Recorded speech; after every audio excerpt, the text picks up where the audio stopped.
இன்றைக்கு 2025 ஜனவரி 10ஆம் தேதி வெள்ளிக்கிழமை, குரோதி வருடம், மார்கழி மாசம் 26ஆம் தேதி. வளர்பிறை. சூரிய உதயம் காலை 6:33. துவாதசி திதி. ஏகாதசி திதி காலை 10:02 வரை, அதன் பிறகு துவாதசி திதி. ஸ்ரீவைகுண்ட ஏகாதசி. பரமபத வாசல் திறப்பு. சித்தயோகம் மதியம் 1:41 பின் மரணயோகம். சூலம் மேற்கு. பரிகாரம் வெல்லம். தனுர் லக்கினம். நட்சத்திரம் கார்த்திகை நட்சத்திரம் மதியம் 1:41 அதன் பிறகு ரோகிணி நட்சத்திரம். கீழ்நோக்கு நாள்.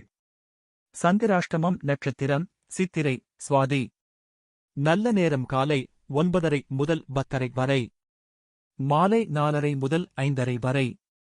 கௌரி நல்ல நேரம் மதியம் 12:30 முதல் 1:30 வரை. மாலை 6:30 முதல் 7:30 மணி வரை. ராகு காலம் காலை 10:30 முதல் மதியம் 12 மணி வரை. குளிகை காலை 7:30 முதல் 9 மணி வரை. யமகண்டம் மாலை 3 மணி முதல் 4:30 வரை. சுபஹோரைகள் காலை 6 முதல் 9 மணி வரை, 10 முதல் 10:30 மணி வரை. மதியம் 1 முதல் 3 மணி வரை. மாலை 5 முதல் 6 மணி மற்றும் இரவு 8 மணி முதல் 11 மணி வரை.